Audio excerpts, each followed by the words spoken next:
आज आपका त्रिविम ज्यामिति से परिचय कराते हैं। द्विविम ज्यामिति से आप पूर्व परिचित हो। द्विविम ज्यामिति क्या है? जिसके अंतर्गत केवल और केवल दो ही विमाएं होती हैं, लंबाई और चौड़ाई। ऐसे देखिए, चींटी जब फर्श पर रेंग रही होती है तब उसकी गति द्विविम ज्यामिति के अंतर्गत होती है, अर्थात केवल लंबाई और चौड़ाई में परिवर्तन होता है। परंतु त्रिविम ज्यामिति के अंतर्गत लंबाई चौड़ाई के साथ साथ ऊंचाई में भी परिवर्तन हो जाता है। तो ऐसे माने अंतरिक्ष के अंतर्गत गति, एक पक्षी का आकाश में उड़ना, तो पक्षी की गति कैसे संभव है? 3D में, त्रिविम निर्देशांक ज्यामिति में लंबाई में भी परिवर्तन, चौड़ाई में भी परिवर्तन होगा, ऊंचाई में भी परिवर्तन। ऊंचाई भी धनात्मक और ऋणात्मक है, लंबाई भी धनात्मक और ऋणात्मक दिशा है इसकी। इसी प्रकार से चौड़ाई की डायरेक्शन है। 3D के अंतर्गत क्या हो जाता है? 3 अक्ष आ जाते हैं, एक्स, वाई और जेड। एक्स, वाई और जेड तीनों ही कैसे होते हैं? परस्पर लंबवत। इसलिए पूरे तंत्र को हम क्या कहते हैं? रेक्टेंगुलर सिस्टम, कार्तीय तंत्र। नैनेदी कार्टेश ने दिया, इसलिए उनके नाम से हमसे कार्तीय तंत्र कहते हैं। 2D के अंतर्गत किसी बिंदु के निर्देशांक एक तल के अंतर्गत होते हैं, लेकिन 3D के अंतर्गत किसी तल में भी हो सकते हैं अथवा स्पेस में, अंतरिक्ष में भी हो सकते हैं, अक्ष पर भी हो सकते हैं। तो 2D और 3D में थोड़ा सा अंतर है, उसे समझ लेना आवश्यक है। 3D के अंतर्गत जैसे 2D में आप एक डायरेक्शन प्लस एक्स की ओर, एक माइनस एक्स की ओर लेते हो, एक प्लस वाई और एक माइनस वाई। तो यहां पर एक प्लस जेड और एक माइनस जेड, लेकिन जो ओरिजिन है, जो मूल बिंदु है, वो तीनों ही अक्षों का इंटरसेक्ट पॉइंट होगा, प्रतिच्छेद बिंदु होगा। तो तीसरा अक्ष जेड है, वो दोनों अक्ष जिस बिंदु पर एक्स और वाई इंटरसेक्ट कर रहे हैं, ठीक उसी बिंदु से गुजरेगा। तो इसे कैसे समझा जा सकता है? 3D को समझने के लिए मैं यहां पर एक फिगर बना रहा हूं। देखिए आप, मान ले ये आपका वाई अक्ष, ये आपका एक्स अक्ष, तो अब जेड कहां होना चाहिए? अगर मैं जेड को यहां पर शो करना चाहूं तो कैसे शो करूं? ये आपकी नेगेटिव डायरेक्शन है एक्स की, ये वाई की नेगेटिव डायरेक्शन हो गई, ये आपका मूल बिंदु हो गया, दोनों का इंटरसेक्ट पॉइंट। अब जेड को मैं यहां पर ड्रॉ करना चाहूं तो ड्रॉ नहीं कर पाऊंगा। क्यों नहीं कर पाऊंगा? क्योंकि ये तीनों ही आपस में लंबवत हैं, लंबवत हैं, ये 90 डिग्री के एंगल। तो इन दोनों पर एक साथ लंब होगा, और दोनों पर लंब होगा तो इस तल में तो है ही नहीं, इस पूरे तल के लंबवत हो जाएगा। ये दोनों इसी तल में है, इस समय ये दोनों इसी तल में है, लेकिन वो जेड होगा, वो इस पूरे तल के लंबवत होगा। कहां से गुजरेगा? मूल बिंदु से। तो इस प्रकार से होगा, ऐसे होगा, मार्कर दिख रहा है, ऐसे सीधे ऐसे होगा। ये मान लो प्लस जेड है तो उधर माइनस जेड में चले जाएंगे, ऐसे होगा। अब यहां पर मैं ड्रॉ कैसे करूंगा? नहीं कर सकता।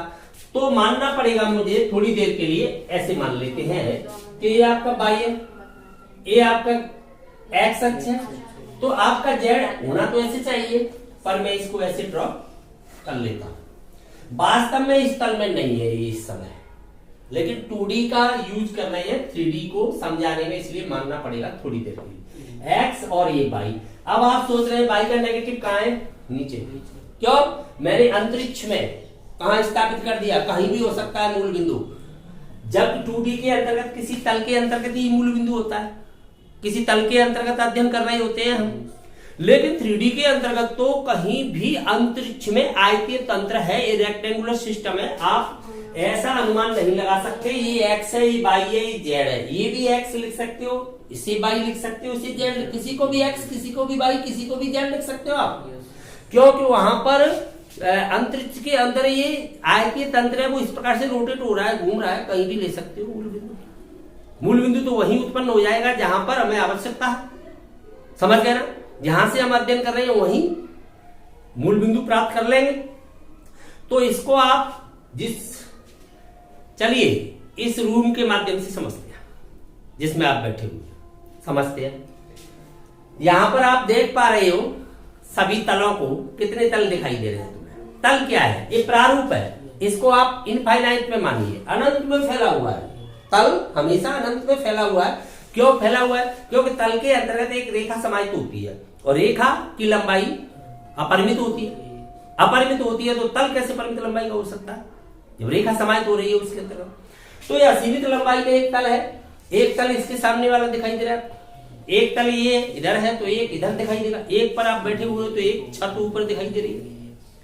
तो कितने तल है यहाँ पर? 6। अगर ये 6 तल भी आपके समान हो जाएं तब ये क्या बन जाएगा? क्यूब बन जाएगा, घन बन जाएगा। अगर ये असमान है तो क्या हो जाएगा? आमने सामने के तो समान होंगे ही होंगे, आमने सामने के समान होंगे तो ये क्यूबॉइड बन जाएगा, घना बन जाएगा। इनका अध्ययन आपने छोटी क्लास में किया हुआ है, 10th में खूब अच्छी प्रकार से पढ़ा हुआ है। तो वहां पर क्या आ जाता है? वॉल्यूम आ जाता है, आयतन आ जाता है। तो आयतन कहां पर आता है? 3D में। 2D में आयतन नहीं आ सकता, केवल एरिया होता है। 3D के अंतर्गत आयतन भी आ जाता है। समझ में आ गई बात? तो आप ऐसी कल्पना करें, आपको ऐसे अवधारणा करनी पड़ेगी कॉन्सेप्ट के अंदर। अपना तल ऐसे है कहीं पर भी अंतरिक्ष में, मूल बिंदु है किसी स्थान पर, तो जेड जा रहा है वहां से, एक एक्स जा रहा है, एक वाई जा रहा है। तो इस पूरे स्पेस को, पूरे ब्रह्मांड को, पूरी समष्टि को कितने भागों में बांट दिया जाएगा? कितने भागों में बांट देंगे? ये तीनों रेखाएं, 3 रेखा ही तो है, तीनों अक्ष 3 रेखा है। तो 3 रेखाएं एक बिंदु पर इंटरसेक्ट कर रही है, परस्पर लंबवत जा रही है। तो ये समष्टि को कितने भागों में बांटेंगी? 8 भागों में बांट देंगी। कैसे बांट देंगे? एक प्लस जेड की ओर 4 भाग हो जाएंगे, 4 भाग माइनस जेड की ओर हो जाएंगे। तो ये कौन सा नियम कहलाएगा फिर? अष्टक नियम, ऑक्टेंट रूल। तो प्रत्येक जो भाग बनेगा वो क्या कहलाएगा? वो कहलाएगा अष्टांश, 8वां भाग। समष्टि का 8वां भाग हो गया। जबकि वहां पर क्या था? चतुर्थांश, क्वाड्रेंटल होता, क्योंकि 4 भागों में बांटते थे किसी तल को, 2 अक्ष 4 भागों में बांटते थे तो चतुर्थांश बनते थे। यहां पर क्या बन गई है? अष्टांश, ऑक्टेंट रूल। ये तो आपको पता ही है। कुल दिशाएं 3D में कितनी हो जाती हैं? 10 डायरेक्शन में पक्षी जाता है। कैसे? ऊपर नीचे, जेड अक्ष के परपेंडिकुलर चल रहा है, जेड अक्ष के पैरेलल चल रहा है, समांतर समांतर चल रहा है, दोनों पर परपेंडिकुलर हो जाएगा। एक्स अक्ष के समांतर जाना, वाई अक्ष के समांतर जाना, 3 तो ये बन गई। अब इसमें प्लस में जाना, माइनस में जाना। तो आपको 4 डायरेक्शन पहले से पता है। कहां पर? तल की डायरेक्शन। 2 डायरेक्शन कहां से बढ़ गई है? जेड वाली। समझ गए ना? फिर आपकी बाकी 4 कहां है? 6 ये हो गई। बाकी 4 आपको पता है, अगर वो किसी अक्ष के समांतर न चल के किसी अन्य एंगल पर चलता है तब ये डायरेक्शन तो आपको पता ही है, यहां से ईस्ट, वेस्ट, नॉर्थ, साउथ। अब यहां से आप देखिए, एक जेड भी है तो ऊपर नीचे 4 डायरेक्शन ये दिखाई दे रही है, 6। अब मान लो किसी अन्य एंगल पर यहां से जाने लगा तो क्या हो जाएगी? ये ईस्ट नॉर्थ हो जाएगी। तो 2 से मिलकर बनेगी, तो एक यहां डायरेक्शन हो जाएगी, एक यहां हो जाएगी, एक यहां हो जाएगी, 10 डायरेक्शन 3D के अंदर। ठीक है। अब एक्स वाई जेड तीनों इंटरसेक्ट कर रहे हैं इस प्रकार से। अब तो मैं बिंदु दे रहा हूं मैं, अब आपको बताना है कौन सा बिंदु कहां होगा। तो इस रूम का फिगर मैं यहां पर 2D में बना रहा हूं। जिस रूम में आप बैठे हुए हो, क्यूबॉइड, उसको मैं यहां बना रहा हूं। तो कैसे बनाऊंगा देखना, कैसे फिगर बनाऊंगा यहां पर। इस फिगर के माध्यम से ही सब स्पष्ट होगा। क्यूबॉइड बनाऊं या क्यूब बनाऊं?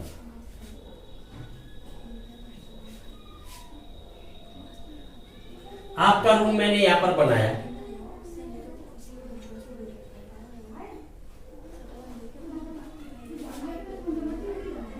अब आप विचार करें, ये मैंने यहां पर बना दिया तो किस प्रकार से है? आपका मूल बिंदु कहाँ है, छत कहाँ है, कहां पर इसका फर्श है जिस पर आप बैठे हुए हो, कौन सा तल किसके बराबर हो रहा है। तो आप कैसे विचार करेंगे? थोड़ा सा कॉन्सेप्ट में आना पड़ेगा, क्योंकि मैं 2D में पढ़ा रहा हूं 3D।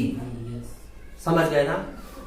तो अगर ये ध्यान से समझना, ये जो हिस्सा है, ये हिस्सा, ये वाला हिस्सा, कौन सा वाला? मैं आपको ऐसे समझा रहा हूं, घबराए नहीं।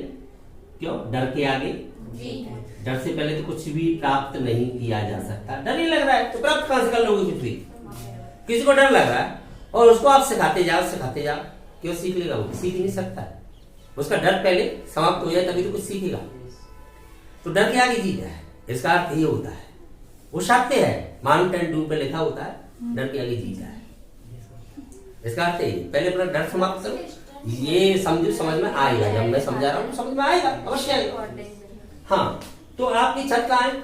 ये रही छत, ये है छत,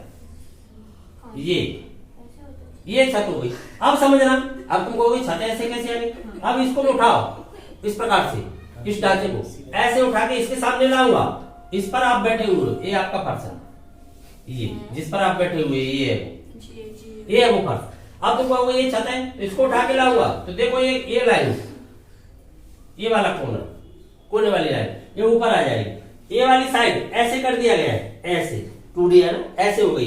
इसको पकड़ो दोनों को, तो ऐसे इसके सामने लाऊंगा, तो ये इस प्रकार की जो ये दीवार दिखाई दे रही है ना आपको, ये वाली, ये आपकी छत है। यहाँ से ऊपर उठाओगे तो ये वाली दीवार ऐसे आ जाएगी यो, और ये आपको दिखाई दे रहा है ये हिस्सा यो आ जाएगा खड़ा हो, ये ऐसे खड़ा हो जाएगा। ये आपको जो दिखाई दे रहा है ऐसे, वो ऐसे साइड में हो जाएगा, और ये ऐसे साइड में हो जाएगा, क्योंकि इसको आप इधर खींच लोगे। ये कोना इस प्रकार से आ गया है, क्योंकि 2D में बनाया है ना। तो आप छत को यो लाओगे, यो समझ में आएगी पूरी बात। तो इसके अनुसार अब आपको जवाब देना है। अब इसमें से मैं मान लेता हूं मूल बिंदु को, यहाँ पर फर्श पे बैठे हुए, तो फर्श के किसी कोने को मूल बिंदु मानूंगा मैं, किसी भी कोने को मूल बिंदु मानूंगा। मैंने ये मूल बिंदु मान लिया यहाँ पर, आपका ये मूल बिंदु है। मान लेता हूँ इसे आगे बढ़ाते हुए एक्स अक्ष में कर देता हूँ, ठीक है। तो माइनस इधर ऑटोमेटिक हो जाएगा। इसे मैं बाई अक्ष में कर देता हूँ, ये बाई हो गया। अब इसे मैं आगे बढ़ा के जेड में कर देता हूँ। तो आप समझे, ये जो मैंने जेड को आगे बढ़ा दिया इस प्रकार से, ये जेड है आपका, जो जेड यहाँ नहीं है, क्योंकि ये तो इस प्रकार से छत है तो वैसे आ जाएगा, जेड नहीं है यहाँ पर, लेकिन एक्स यही है, बाई यही है। अब आपको जवाब देना है। ऑक्टेंट नियम बन गया, अष्टांश नियम। तो 8 भागों में बट गए, बिंदु के निर्देशांक लिखूंगा तो कितने तल दिखाई दे रहे हैं आपको? 6। लेकिन आमने सामने तो समान ही है। मूल बिंदु यहां पर है, एक्स और वाई मिलकर के एक तल बनाएंगे, एक वाई और जेड एक्स मिलकर एक तल बनाएंगे, एक जेड और एक्स तल ऐसे बनेंगे, एक्स ओ वाई, या शॉर्ट में एक्स वाई कह सकता हूं, एक्स वाई तल, या कह सकता हूं वाई और जेड, या शॉर्ट में वाई जेड तल। एक कह सकता हूं जेड ओ एक्स या एक्स ओ जेड, एक ही बात है, ठीक है। ये 3 तल बनेंगे। बिंदु तल में हो सकता है, किसी भी तल में। जैसे मान लीजिए आपने मूल बिंदु माना इस कोने को, मूल बिंदु से आपने ये प्लस एक्स तो उधर माइनस एक्स चला गया, ये आपका प्लस वाई तो उधर माइनस वाई चला गया, प्लस जेड तो उधर माइनस जेड चला गया। अब आप यहां पर आ जाते हो, तो आप देख रहे हो ये आपका प्लस वाई माना हुआ, ये प्लस एक्स माना हुआ है, तो आपने क्या चला, वहां से सबसे पहले एक्स तो चला नहीं, एक्स तो 0, वाई जितना भी है उतना चल के आए, वाई के बाद क्या चला, जेड, तो ये कौन सा तल हो गया, बाई जेड, बाई जेड तक। इस तल में पहुंचना चाहते हो किसी बिंदु पर, तो कैसे पहुंचोगे, एक्स चल के आपने क्या चला, बाई तो चला नहीं, क्या चला, जेड, बाई 0 हो गया, क्यों बाई जेड, एक्स जेड तल है, तो बाई का मान 0 हो गया उसके, समझ गए। तो एक 0 होगा, तल के अंतर्गत कोई एक 0 होगा, 2 ये होंगे, एक्स बाई तो जेड 0 हो जाएगा, बाई जेड तो एक्स 0 हो जाएगा, एक्स जेड तो बाई का मान 0 हो जाएगा। तो निर्देशांक कैसे आ जाएंगे, 2D में x, y प्रकार से लिखा जाएगा, प्रथम घटक, द्वितीय घटक, भुज और कोटि के रूप में। यहां पर द्विक नहीं होंगे, त्रिक होंगे, ट्रिपलेट्स बनेंगे, त्रिक बनेंगे, छोटे कोष्टक में ही लिखे जाएंगे। रहने दे कार्टेशियन ने छोटे कोष्टक में ही लिखा है किसी बिंदु के निर्देशांक को। निर्देशांक क्या है, किसी बिंदु की स्थिति को व्यक्त किया जाता है उनके माध्यम से, ठीक है, वो एक सिस्टम है। तो x, y, z इस क्रम से लिखे जाएंगे। तो एक कोई 0 हो गया तो बिंदु कहां गया, किसी तल में आ गया। तलों की संख्या कितनी हो गई है, 3, किसी एक तल में होगा। कैसे पता लगेगा, x 0 है तो y z तल, y 0 है तो x z तल में है, z 0 है तो x y तल में है। x y तल कहां है, x y तल वो है जिस पर आप बैठे हुए हो, क्यों, x y दोनों इसी में चलने पड़ेंगे। लेकिन आपको जो दीवारें दिखाई दे रही है, 4 दीवारें दिखाई दे रही है, चारों दीवारें, इनमें आपको जेड चाहिए। दीवारों के किसी भी बिंदु पर पहुंचने के लिए जेड चाहिए। जेड चाहिए तो या तो एक्स जेड या वाई जेड है। समझ में आ गई बात, क्लियर होगी बात, ये आमने सामने के बराबर है। तो 3 तल हो गए आपके। अब बिंदु कहां हो सकता है, अक्ष पर हो सकता है। जैसे मान लीजिए आप एक्स अक्ष पर गए और रुक गए वहीं पर, ना तो आप वाई में चले ना आप जेड में चले, वहीं रुक जाते हो उसी रेखा पर, एक्स अक्ष पर ही रुक जाते हो। तो उसमें एक्स दूरी आपने तय की है, ना तो वाई तय की है ना जेड तय की है, तो दोनों जीरो हो गए। तो बिंदु कहां हो गया? एक्स अक्ष पर। अगर एक्स का मान पॉजिटिव है तो एक्स धनात्मक दिशा में हो गया मूल बिंदु से, अन्यथा ऋणात्मक है तो ऋणात्मक दिशा में हो जाएगा। ठीक इसी प्रकार से वाई अक्ष पर हो सकता है, ठीक इसी प्रकार से बिंदु जेड अक्ष पर हो सकता है। तो बिंदु की स्थिति दूसरी आ गई, अक्ष पर बिंदु होगा तो कितने जीरो होंगे? 2, तो 2 जीरो होंगे उसके अंदर। तो बिंदु कहां चला गया? अक्ष पर। एक जीरो होने पर कहां चला जाएगा? तल में। समझते जाना। अब तीनों जीरो हो गए तो आपने कोई दूरी तय नहीं की, ना तो एक्स दूरी तय की है ना वाई की है ना जेड, तो आप कहां पर हो? मूल बिंदु पर। यूनिक पॉइंट है, अद्वितीय बिंदु है ये अद्वितीय बिंदु है। समझ गए ना? तो मूल बिंदु हो सकता है, तीनों जीरो होंगे। किसी भी बिंदु के निर्देशांक में 3 है, एक्स वाई और जेड, तो कितने जीरो हो सकते हैं? अधिकतम 3 जीरो। न्यूनतम एक भी जीरो नहीं हो, ऐसा हो सकता है। तो इसलिए जीरो होने की संख्या क्या हो सकती है? जीरो होने की संख्या हो सकती है एक भी नहीं, एक भी नहीं, एक भी जीरो नहीं हो। समझ गए ना? एक जीरो हो, 2 जीरो हो या 3 जीरो हो। तो जब एक जीरो है तो तल में है, 2 जीरो है तो अक्ष पर है बिंदु, तीनों जीरो है तो मूल बिंदु है। लेकिन जब एक भी जीरो नहीं हो तो बिंदु कहां है? तो अंतरिक्ष में। वही बिंदु अष्टांश में होगा। समझ गए ना? अष्टांश में कौन से बिंदु है जिनमें एक भी शून्य नहीं हो, वो बिंदु अष्टांश में होगा। क्लियर होगी बात? तो अष्टांश का बिंदु इसमें कहां है? आप जिस रूम में बैठे हो मूल बिंदु मैंने ये मान लिया एक कोने को, तो यहां पर मैं चलता हूं कि एक बिंदु के निर्देशांक ले रहा हूं। मान लिया मैंने एक घन है, क्यूब मान लेता हूं या क्यूबॉइड मान लू, भाई मर जाए जो मान लूंगा, मुझे क्या फर्क पड़ता है। क्यूब मानूंगा तो भुजाएं बराबर लंबाई की लिख दूंगा मैं, ठीक है, भुजा लिख दूंगा। क्यूबॉइड मानूंगा तो एक्स वाई जेड लिख दूंगा, फर्क क्या पड़ता है? वहां पर एक्स एक्स एक्स समान हो जाएगा सब में। कोई भुजा मान लूंगा, चलो क्यूबॉइड मान लेता हूं, घना मान लो।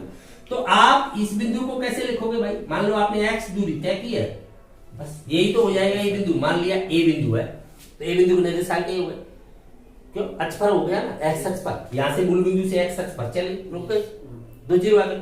यहां पर कोई बिंदु ले लिया, जैसे इस कोने पहुंचना है आपको, इस बिंदु पर पहुंचना है, तो कैसे पहुंचोगे आप? सीधे बाई अक्ष पे चले कहां हो? क्योंकि आप तल पे हो ना, छत तो ये है ना। तो फिर मान लो ये बी मान लिया तुमने, तो इसके निर्देशांक क्या हो जाएंगे? 0 बाई 0 ऐसे हो जाएंगे। जेड अक्ष पर बिंदु आ गया तो आप इस प्रकार से अपना ये तल है ना, तल से ऐसे सारे छत के कोने पर पहुंचे हो ना, तो फिर इसके निर्देशांक क्या हो जाएंगे आपके? 0 0 जेड दूरी आपने तय की। अब ये बिंदु यहां जाना चाहते हैं, मान लीजिए ए बी सी तक तो आप आइए, बी से स्टार्ट कर देता हूं, डी पॉइंट है, ठीक है। अब इस बिंदु के निर्देशांक क्या होंगे बताइए? कैसे पहुंचोगे इस पर? पहले तो पता लगाओ ये बिंदु है कहां। आपके फर्श के बिंदु है ना, आपका फर्श ये है ना, तो फिर ये मूल बिंदु है एक कोना, एक एक्स अक्ष पे पहुंचे हो तो आपको क्या चलना पड़ा है? देखो ना, इसमें जाने के लिए आपको एक्स भी चलना पड़ा है, फिर वाई भी चलना पड़ा है, वाई के समांतर चलना पड़ा है। तो इसलिए इसमें जेड नहीं चला है, तो एक्स वाई 0 हो गया। तो ये कौन से तल में आ गया? एक्स वाई तल में आ गया। अब आप इस बिंदु पर आइए, डी के बाद जैसे इसको ई मान लिया मैंने, तो ई बिंदु के निर्देशांक तुम्हें लिखनी है। तो ई बिंदु पर आने के लिए आपको क्या चलना पड़ा? अब ध्यान देना, आप पहले तो बाई पे गए होंगे, क्यों? बाई पर गए, बाई पर जाने के बाद यहां पहुंचने के बाद आपको ये दूरी तो तय की है, ये ऐसे है, आप ऐसे पहुंचे हो, फिर ये ऐसे नहीं है, ये ऐसे है, ऐसे ही तो आ जाएगा ये सामने। तो आप इस प्रकार से चल के फिर इस बिंदु पर पहुंचे, फिर यहाँ से ऊपर आके तभी तो पहुंचोगे यहाँ। तो यहाँ पर आपको क्या चलना पड़ा है? बाई और जेड। तो एक्स तो 0 हो गया ना, पहले एक्स तो लिखेंगे, एक्स 0 हो गया, 0 बाई जेड हो गया, कन्फर्म। अब मान लीजिए आपको ये बिंदु लिखना है, ई मान लिया, एफ मान लेता हूं, चलो लिखिए निर्देशांक क्या होंगे। अब तो फॉर्मूला लिख पाओगे।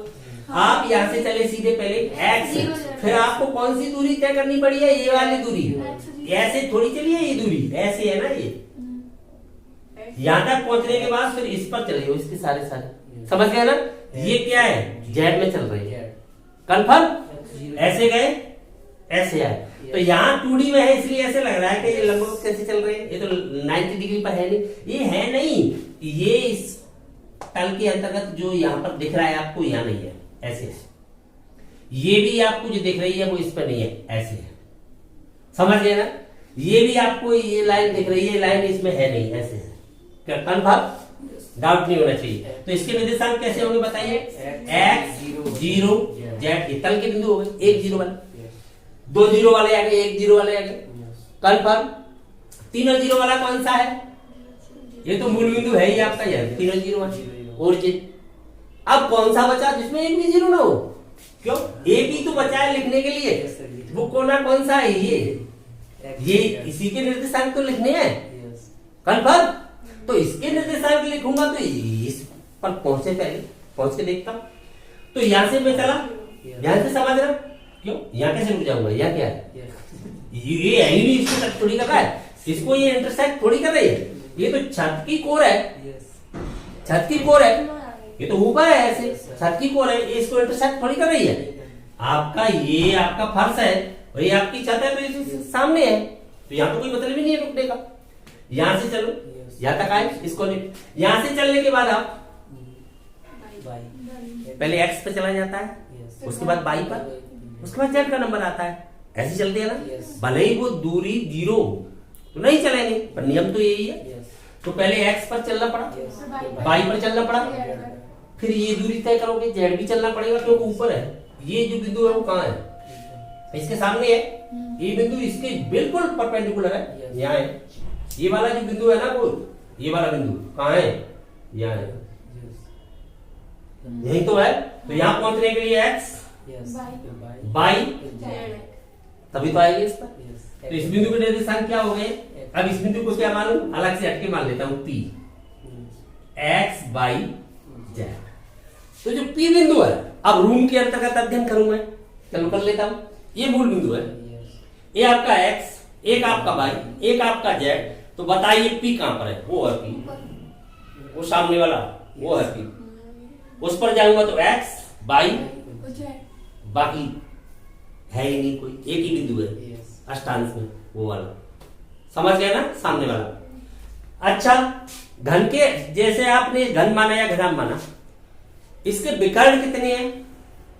4। अगर मैं तलों के विकर्ण लूं तो प्रत्येक तल में 4 डाल दूं, 12 बोल दूं, उनसे मतलब नहीं है मेरा मतलब है जो सबसे बड़े हैं। आप इस रूम में सबसे बड़ी लंबाई का पाइप रखना चाहते हो,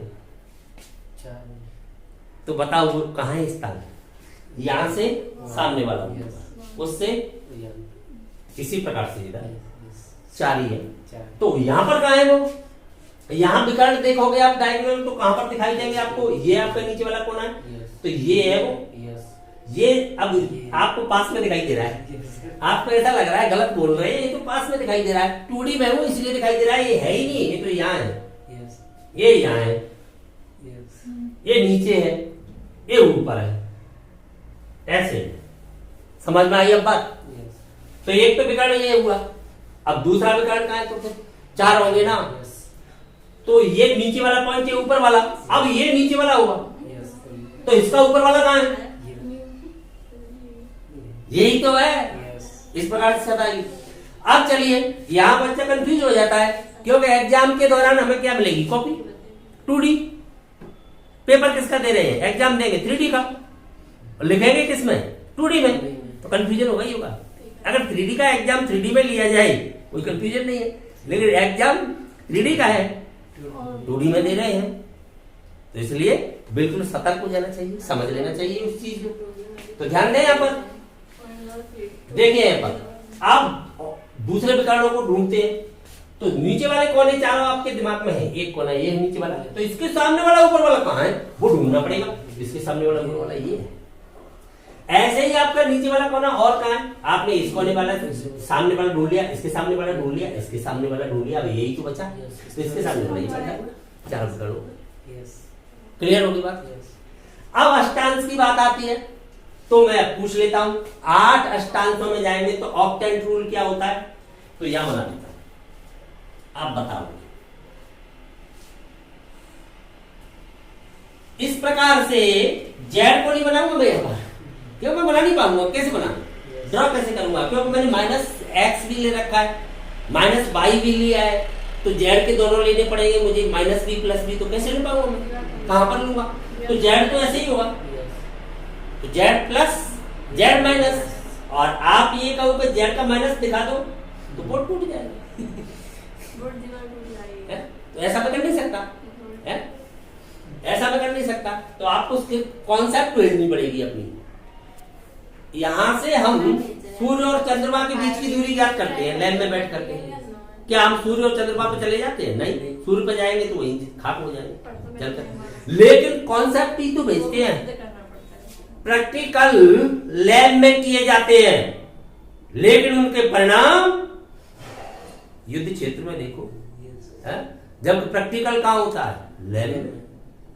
कोरोना का प्रैक्टिकल कहां हुआ था, लैब में, परिणाम कहां आ गया था, देखा आपने। तो इसी प्रकार से आपको समझाया यहां जा रहा है 2D में कलम के माध्यम से, और परिणाम कहां चले जाएंगे, आप इंजीनियर बन जाओगे, बताओ। तो आपको केवल समझाने का तरीका ही तो है यहाँ पर, तो कॉन्सेप्ट ही तो आपको समझनी है, तो आप कॉन्सेप्ट समझे, ये जेड है, प्लस जेड है तो उधर माइनस जेड है, कहां पर है, अंतरिक्ष में है, इस बोर्ड पे थोड़े ये कहीं भी है, कहीं भी स्थिति उत्पन्न कर ली हमने। अब आप बताइए चतुर्थांश नियम के अनुसार ये फर्स्ट था, प्रथम चतुर्थांश था, ये सेकंड था, एंटी क्लॉकवाइज काउंट करते हैं हम, ये आपका क्या था, थर्ड था कि नहीं, ये कौन सा था, फोर्थ, तो अष्टांश भी ऐसे ही बने रहेंगे, कब, जब प्लस जेड में आ रही है तब नंबर वही बना रहेगा, जेड प्लस है तब, केवल एक्स के चिन्ह जैसे थे वैसे बने रहेंगे। तो एक्स के कैसे होते थे 2D के, इसमें बताइए, प्लस, मैं चिन्ह बता रहा हूं अकेले, एक्स वाई जेड निकला, केवल चिन्हों से देखना है, ठीक है। अगर उनमें एक भी जीरो आ गया है फिर तो वो अष्टांश में है ही नहीं, कोई मतलब ही नहीं है। चिन्ह कब देखा जाएगा, जीरो नहीं होगा, जीरो का चिन्ह थोड़ी होता है, जीरो तो चिन्ह से उदासीन है, जीरो का चिन्ह तो देखा जाएगा, समझ गए ना, चिन्ह रहते हैं। तो प्लस प्लस और प्लस, तो प्रथम अष्टांश क्या कहलाएगा, अष्टांश, ऑक्टेंट। यहां पर क्या स्थिति होती थी सेकंड में, आपको पता है, सेकंड के अंतर्गत होता था आपका इधर माइनस प्लस प्लस, ये स्थिति। थर्ड के अंतर्गत आपका क्या होता है, माइनस माइनस पर ये तो प्लस ही है, अष्टांश। यहां पर क्या स्थिति हो जाएगी आपकी, प्लस माइनस प्लस। अब इसके बाद पांचवा अष्टांश शुरू होने वाला है, तो पांचवा अष्टांश इसके सामने वाला है नीचे, तो वो कैसे शुरू होगा, जैसे कि मान लो एक परत, मान लो आप एक परत बना दी इन्होंने इस प्रकार से, एक परत, तो परत के जस्ट ऊपर जस्ट नीचे आ रहे, तो तुरंत उधर नीचे जा रहे हो, तो उधर देखें सामने, इसके जस्ट सामने, जैसे ही मूल बिंदु से उधर जाओगे, बिंदु रेखा बहुत छोटी इकाई है, तो मूल बिंदु से उधर जाओगे तो माइनस जेड हो जाएगा आपका, तो माइनस जेड में चलने लगेंगे, लेकिन रहेंगे इसके सामने, ना तो इसको क्रॉस कर सकते हो ना इसको क्रॉस करोगे तो इसमें आ जाओगे, इसको क्रॉस करोगे तो इसमें आ जाओगे, तो इसी के सामने रहोगे। तब मैं यहीं पर लिख देता हूं पांचवा, तो पांचवे में क्या स्थिति बन जाएगी, यहां तो कोई फर्क नहीं, 2D तो वही रहेगा, केवल माइनस जेड में चले गए। यहां पर मैं आता हूं छठवें में, छठवें में क्या स्थिति बन जाएगी, माइनस प्लस माइनस। सातवें में आ गया मैं, तो सातवें में क्या स्थिति बन जाएगी, माइनस माइनस माइनस, तीनों माइनस। अच्छा, आठवीं में क्या स्थिति हो जाएगी, आठवें अष्टांश में, प्लस माइनस माइनस। तो बस चिन्ह देखिए, अष्टांश के बिंदु के मान से कोई मतलब नहीं है कि उसकी वैल्यू क्या है, केवल मतलब है तो उसके चिन्ह से, उसका साइन देखिए, तुरंत जवाब दीजिए। अगर आपको उनमें एक भी जीरो नजर आता है तो अष्टांश का बिंदु है ही नहीं। फिर अगर एक जीरो होता है तो तल का बिंदु है, तो 3 तल होते हैं, जो जीरो होता है बचा हुआ तल बना लेंगे, ठीक है। अगर उसमें 2 जीरो होते हैं तो अक्ष पर है बिंदु, तीनों जीरो होते हैं तो मूल बिंदु। तो 3D में बिंदुओं की स्थिति कितने प्रकार से हुई है, समझे। मूल बिंदु वहां पर भी था, यहाँ पर भी है, एक स्थिति। दूसरी स्थिति अक्ष पर होना, तीसरी स्थिति किसी तल में होना, चौथी स्थिति अष्टांश में होना, समझ गए। अब मूल बिंदु होने का यूनिक पोजीशन है, यूनिक पोजीशन है वो। अच्छा, अक्ष पे होने की 3 कंडीशन, एक्स अथवा वाई अथवा जेड पर, तल में होने की भी 3 condition, x y plane, y z plane and z x plane, 3 स्थिति। अष्टांश में होने की 8 स्थिति। कन्फर्म? ये बिंदु की स्थिति आपके सामने आ सकती है। अब मैं एक बिंदु ले रहा हूं, आपको बताना है किस अष्टांश में है। मैंने बिंदु ले लिया यहां पर 5, -3, -2, कोई बिंदु लिया है। मैं सामने खड़ा हो जाता हूं, नकल नहीं करोगे, ठीक है। अब बताइए किस अष्टांश का है बिंदु। कैसे पहुंचे आप? पहुंचे कैसे? आप चतुर्थांश का पता लगाएं। आप केवल चतुर्थांश का नंबर ढूंढें। 2D के अंतर्गत तो जानते ही है किस चतुर्थांश में हो, 2D है तो चौथे में। तो आप 4 ऐड कब करते हैं? जब ये नेगेटिव होता है। तो उधर जाने के लिए आप पूरा राउंड घूम के तो उधर जाते हो, तो इसलिए 4 का होता है। उसी जगह पर आने के लिए उसी जगह पर वापस आते हो, उसके सामने जाते हो। तो 4 जोड़ दें उसी नंबर में। अगर वो प्लस हो तो कुछ नहीं जोड़े, वही नंबर बता दें। ये तो हो गया आपका 8वें अष्टांश में, ठीक है। अब मैं दूसरा बिंदु ले रहा हूं, मैंने ए प्लस का कर दिया। अब बताइए किस अष्टांश में है। अब बताइए इस बिंदु को। अब चौथे में रह जाएगा। क्यों रह जाएगा? क्योंकि आप इसमें 4 ऐड नहीं करोगे। जो आपका चतुर्थांश का नंबर है वही नंबर अष्टांश का हो जाएगा, तो इस चौथे अष्टांश में रह जाएगा। समझ में आ गई बात? पूरी कंफर्म हो गई। तो ये पूरी आपकी जो त्रिविम निर्देशांक ज्यामिति है, संक्षिप्त में इसे हम क्या कह देते हैं? 3D, 3 dimensional geometry. 3 विमाएं हो गई यहाँ पर। एक्स पर विमाएं आप पढ़ोगे, लंबाई की विमा है, क्षेत्रफल की विमा है, आयतन की विमा निकालती है तो 3 विमा आती है, LVH। समझ गए ना? क्षेत्रफल की 2 विमीय, क्षेत्रफल द्विविमीय है, जबकि आयतन कैसी राशि है? त्रिविमीय। क्षेत्रफल द्विविमीय, लंबाई 1 विमीय। जानते हो विमा? MLT, MLT आपको बताना पड़ेगा कितनी कहां पर है, ठीक है। हाँ, मास MLT वो तो पढ़ लोगे तुम, छोड़ो उसको। अब आगे इसमें बढ़िए। अब यहां पर मैं आपको मात्र 1 मिनट के अंतर्गत पूरी थ्योरी पढ़ा दूंगा। कैसे? सिस्टम ही तो समझाना था मुझे। अब पूरा सिस्टम में डाइवर्ट करूंगा, आप मेरे साथ जुड़े रहिए, डाइवर्ट कर देता हूं। 2D के अंतर्गत दूरी सूत्र क्या होता है? 2 बिंदुओं के मध्य दूरी का सूत्र क्या है? √x2 - x1 का whole square plus y2 - y1 का होल स्क्वायर, यही तो है। अब 3D में एक और बढ़ गया है। 2 व्यक्तियों को आप खाना खिला सकते हो, तो तीसरे व्यक्ति को खिला सकते हो क्या? तो तरीका नहीं आता सर, कैसे खिलाएंगे? हमें तो 2 व्यक्तियों को खाना परोसना आता है, अब तीसरा आ गया, अब कैसे परोसेंगे? उसी तरीके से, अलग से तरीका नहीं आएगा, उसी तरीके से परोसो। समझ गए ना? उसी तरीके से। तो फिर एक और साइड में लगा दो, प्लस क्या लगा दो? Z2 - Z1। तो एक बिंदु के निर्देशांक हैं आपके x1 y1 z1, दूसरे के हैं x2 y2 z2। तो distance between 2 points in 3D क्या हो गई? √x2 - x1 का whole square plus y2 - y1 का whole square plus z2 - z1 का whole square. That's all. Confirm? अब सेक्शन फॉर्मूला की ओर चलिए। सेक्शन फॉर्मूला, खंड सूत्र जानते हो? विभाजन सूत्र, किसी रेखाखंड का विभाजन कैसे किया जाता है? M/N में विभाजन कर रहे हो आप। 2D के अंतर्गत आइए। पहले एक बिंदु के निर्देशांक x1 y1, दूसरे के x2 y2 है। M/N में इंटरसेक्ट कर रहा है कोई बिंदु उस सेगमेंट को, तो क्या निर्देशांक होते हैं उस बिंदु को? अंतर विभाजन, इंटरनल डिवीजन या एक्सटर्नल डिवीजन। तो इंटरनल डिवीजन होता है तब वो AB के अंतर भाग में ही कहीं स्थित होता है। एक्सटर्नल डिवीजन होता है तो अंतर भाग में होकर के किसी बाहरी भाग में होता है। या तो A को बढ़ाने से उस बिंदु पर पहुंचेंगे या B की ओर बढ़ाने से पहुंचेंगे रेखाखंड को। समझ गए ना? लेफ्ट में, राइट में, कहीं भी हो सकता है। तो अंतर क्या था? तुमने दोनों 10th में पढ़े हुए हैं। तो इंटरनल डिवीजन के अंदर प्लस होता है तो वहां पर माइनस आ जाता है बीच में। देखिए खंड सूत्र 2D में क्या था? M/N में mx2 प्लस nx1, आपको पता है ना? ऐसे एक रेखाखंड आपने लिया, यहाँ पर मान लो कोई बिंदु से इंटरसेक्ट करता है C, ये आपने A, क्या निर्देशांक है आपके x1 y1, ये क्या है आपके x2 y2। m अनुपात n में इंटरसेक्ट किया तो फॉर्मूला आपका क्या था जरा बता सकते हो? mx2 plus mx1 upon n plus n। इसी प्रकार से y में, इसी प्रकार से z में।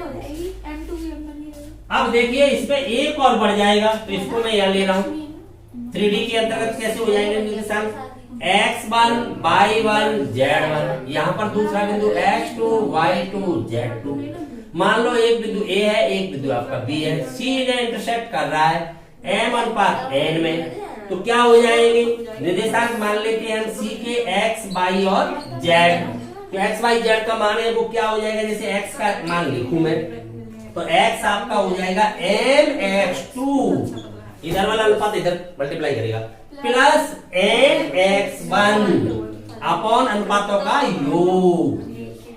इंटरनल में ऐसे ही बाई, इसी सिस्टम पे ऐसे ही जेड। लेकिन एक्सटर्नल डिवीजन हुआ तो क्या हो जाता है आपको पता ही है, यहाँ पर क्या आ जाता है? माइनस आ जाता है। कन्फर्म? एक्सटर्नल डिवीजन में अगर बी की ओर जा रहा है या तो बिंदु इधर होगा बी के, या इधर होगा पास में अनुपात। तो एक राशि के रूप में कैसे कन्वर्ट करते हैं इसको? एक राशि के रूप में ऐसे, यहां से मैंने n, यहां से भी n कॉमन ले लिया, तो यहाँ पर m अपॉन n, यहाँ पर m अपॉन, यहाँ 1 हो जाएगा। m अपॉन n को मैंने मान लिया एक राशि कोई k लैम्डा, जो भी आपको चले, तो क्या बन जाएगा फॉर्मूला?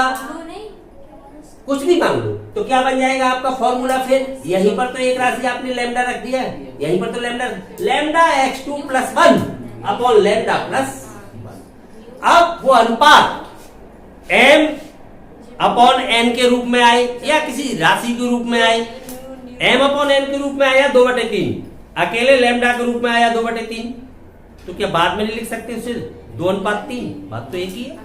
कन्फर्म? ठीक है, ये थ्योरी आपकी कंप्लीट हो जाती है इस प्रकार से।